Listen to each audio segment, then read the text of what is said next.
CBN Recife, Economia e Negócios. Oferecimento Sicredi Recife, soluções financeiras para você crescer. Economia e Negócios com Écio Costa. Écio, boa tarde. Boa tarde, Mário. Boa tarde, Dani. Boa tarde, ouvintes da CBN. Boa tarde, Écio. Vamos fechar essa semana e não poderia ser diferente o assunto do dia, PEC dos combustíveis, que antecipou aí o fim do teto dos gastos e amplia aí a percepção de risco do país. É isso, Écio? É isso mesmo, Dani. Na realidade, a gente tem ainda o teto de gastos, né, mas será que ele está sendo realmente cumprido? Porque você vê as exceções virando meio que a regra, né? E é o que foi aprovado ontem, né, a PEC dos combustíveis, ela se mostrou como um certo abandono antecipado da política do teto de gastos que foi adotada lá atrás, em 2016, aumentando essa percepção de risco fiscal do país, né? Vale lembrar que desde 2014 que o Brasil tem repetidos déficits fiscais e 2023 pode ser ainda pior como consequência, né, do que está acontecendo agora. Vale lembrar também que hoje o Brasil completa 28 anos do Plano Real. E um dos seus tripés, né, o superávit primário, mais uma vez está ameaçado.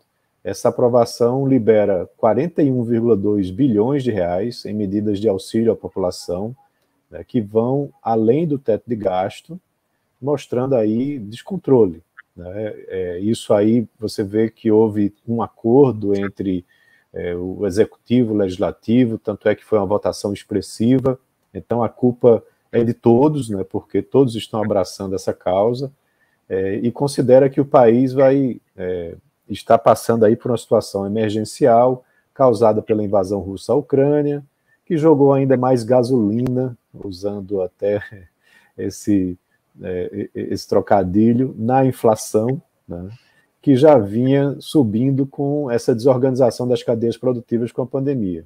Então é responsável por diversas medidas sociais. Uma delas, a principal, que leva mais da metade desses 41 bilhões, é o aumento do Auxílio Brasil, né, de 400 para 600 reais, que eu até já comentei aqui. E o problema é que esses arranjos políticos para criar formas de aumentar os gastos trazem mais percepção ao mercado da falta de compromisso do governo com política de equilíbrio fiscal no país. E o mercado fica bem nervoso, né?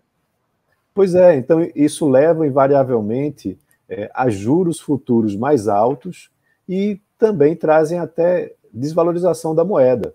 Tá? Então, o desafio de manter essa credibilidade internacional é posto em xeque, porque déficits recorrentes significam maior endividamento, uma dívida maior e um crescimento baixo, como a gente viu no país nos últimos anos, levam a uma perspectiva maior de que vai haver um descumprimento, né, do pagamento da sua dívida, ou seja, o país não vai honrar a dívida, né, porque se você não gera receita suficiente e o endividamento aumenta, como é que você paga a conta?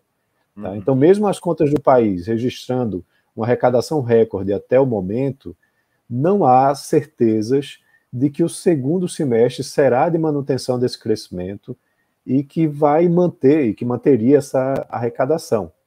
Então, a pressão fiscal para 2023 vai ser ainda maior, bem como a inflação que vai ser gerada também pelos gastos, porque mais gastos fiscais aumentam geralmente a inflação. Então é importante, aí é um contraponto importante, que a gente tem realmente que desenvolver políticas sociais para diminuir a condição de pobreza que o país passa e que se agravou com a pandemia, principalmente aqui na região Nordeste. Mas também precisa se pensar em contrapartidas fiscais, tá? Como a reforma administrativa, que não foi tocada para frente, e outras diminuições de gastos. A reforma da Previdência lá atrás foi um passo muito importante, mas a gente vê, na realidade, medidas e medidas que aí legislativo e executivo terminam se unindo para gastar mais, né? E aí torna mais difícil o trabalho, por exemplo, do Banco Central de controlar a inflação, porque ele tenta controlar aumentando os juros, mas do outro lado você vê um gasto, né, fiscal muito elevado, e não vê outras medidas que possam reduzir as despesas, como, por exemplo, o custo das eleições. É um custo bilionário né, que talvez nem fosse tão necessário assim. E aí, novamente, você vê uma propensão para que a gente tenha um novo ano de déficit fiscal. Exatamente. Écio, ICMS aí para gasolina. Rio de Janeiro já diminuiu, São Paulo também, Minas Gerais sinalizou que também vai reduzir aí o ICMS. Pernambuco não se posicionou ainda, não se movimentou, Écio? Pois é, a gente está vendo alguns estados, sim, indo nessa direção, mas também os 9 estados do Nordeste, junto com o Rio Grande do Sul, eu estou tentando me lembrar, mas outros 2 estados entraram com ação no STF, né, para reverter essa decisão. Então, muito provavelmente, eles não vão reduzir, né, vão aguardar um posicionamento do STF. E isso é uma medida também importante para segurar a inflação, né, mas tem o outro lado, que a gente também já discutiu aqui, que é a perda abrupta, né, de receita dos estados, né, por conta dessa limitação na cobrança do ICMS. Então, é difícil, né? É difícil, inclusive, eu não queria estar no lugar de Décio Padilha, por exemplo, o nosso secretário da Fazenda, e ainda por cima que é presidente do Concefaz, né, que é de todos os secretários de Fazenda do país, tendo que lidar com uma situação como essa, que é uma medida importante realmente, né, para poder conter a inflação, para poder dar mais poder de compra para a população, mas, por outro lado, tira uma receita importante dos estados e do estado de Pernambuco também. É verdade. Écio, muito obrigada, um bom final de semana para você. A gente se encontra na segunda-feira. Um abraço a todos, até segunda. Até lá. São 3h59 agora.